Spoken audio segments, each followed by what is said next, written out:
Bem-vindos a todos vocês.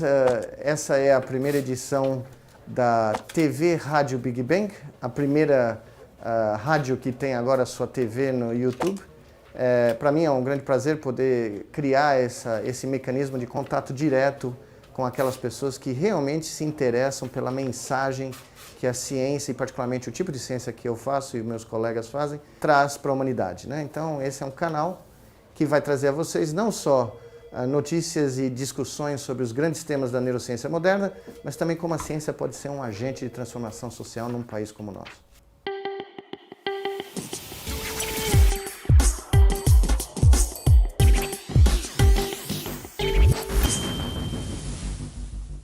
Bom, para começar esses nossos programas, eu achei que era legal conversar com vocês sobre uma das áreas de pesquisa do meu laboratório, tanto no Brasil como nos Estados Unidos, que basicamente é o paradigma chamado interface cérebro-máquina, que foi criado no final dos anos 90, num experimento realizado lá na Duke, junto com meu grande amigo John Chapin, que estava naquela época na Filadélfia. O John e eu estávamos estudando os circuitos neurais, estávamos tentando entender como é que grandes populações de neurônios interagem para gerar comportamentos. E aí um dia nós estávamos num dos maiores restaurantes mais tradicionais da periferia da Filadélfia, onde você compra um cheesesteak desse tamanho, que é o sanduíche mais tradicional da Filadélfia, que é queijo provolone derretido em cima de carne, bife, cebola, é o x-tudo deles lá. E esse lugar porque ele é cercado de caminhoneiros. Os caminhoneiros param na estrada e vêm comer lá e tinha uns 50 caminhoneiros e eu e o John, dois cientistas no meio desse povo. E aí o John e eu conversando e ele vira para mim, nós temos que inventar alguma coisa nova para esses caras entenderem o que a gente quer fazer. E no meio dessa conversa, eu nem lembro quem foi, um de nós dois, ou os dois ao mesmo tempo, falou, bom, nós vamos criar então uma interface cérebro-máquina. Nesse instante, um caminhoneiro, um armário desse tamanho, comendo sanduíche por toda a barba, vira para nós da mesa dele e fala, essa é uma proposta vencedora. Então, quando a gente viu que o caminhoneiro tinha achado que o negócio ia fluir, nós realmente decidimos investir. E o que é a interface cérebro-máquina? Ela nada mais é do que a tentativa de estabelecer uma conexão direta, computacional, entre o cérebro e um artefato que vai ser controlado por esse cérebro. Seja ele um artefato mecânico, eletrônico, virtual, não interessa, um braço robótico, uma perna robótica ou mesmo um avatar, um corpo virtual que está num mundo que não existe, que é um mundo computacional. A nossa ideia foi muito simples, vamos registrar a atividade elétrica que o cérebro produz para gerar comportamentos motores, porque vocês devem saber, antes da gente começar a se mexer, 1/3 de segundo antes,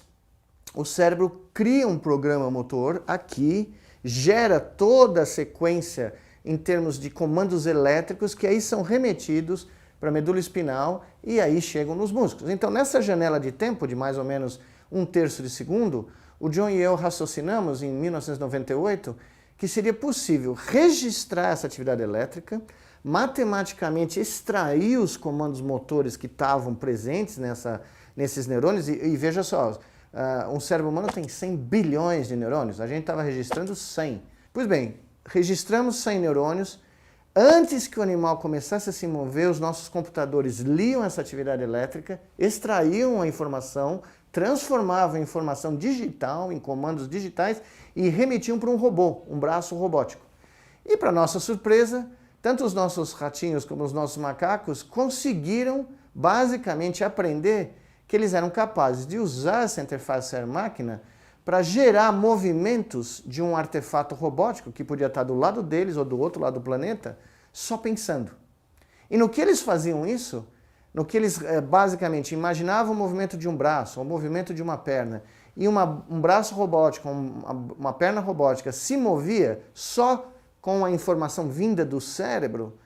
e como esses animais viam o resultado desse movimento, porque eles estavam olhando num computador que mostrava quão bem esses artefatos se moviam, o cérebro se deu conta que era possível, basicamente, conseguir o que a gente chama nos Estados Unidos do free lunch, ou seja, conseguir um comportamento sendo gerado sem você ter que mover um músculo, né? O que aqui no Brasil seria um sucesso total. A gente não precisava fazer nenhum tipo de movimento e conseguia fazer tudo o que queria fazer. Bom, os macaquinhos e os ratos mostraram para a gente outra coisa, que se o feedback fosse rico o suficiente, se a imagem ou a informação tátil desse movimento, gerada por esse movimento, fosse rica o suficiente, o cérebro desses animais começava a incorporar o artefato robótico ou virtual como uma extensão do corpo desses animais. O cérebro, como vocês sabem, tem um mapa do nosso corpo em grande detalhe, em várias áreas do cérebro, criando essa sensação que todos nós temos de ocupar um corpo, de ter um corpo nosso. Pois bem, os experimentos com interface cérebro-máquina nos propiciaram demonstrar que no que a gente usa uma ferramenta, como a gente anda de bicicleta, quando a gente chuta uma bola, quando a gente joga tênis com raquete de tênis ou golfe com taco de golfe, à medida que a gente vai desenvolvendo a nossa proficiência com essa ferramenta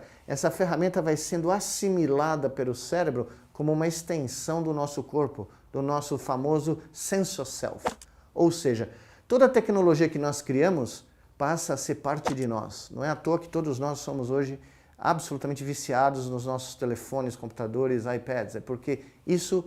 na realidade, é uma extensão do nosso ser que nos permite comunicar com milhões de pessoas ao mesmo tempo. A criação da interface cérebro-máquina foi o marco essencial, fundamental, para que anos depois, uma década depois, nós pudéssemos cumprir uma profecia que eu e o John publicamos em 2000 na Scientific American, quando nós dissemos que um dia, provavelmente numa década, as interfaces cérebro-máquinas vão ser capazes de restaurar os movimentos em pacientes sofrendo de grandes níveis de paralisia corpórea. Mas essa é uma outra história.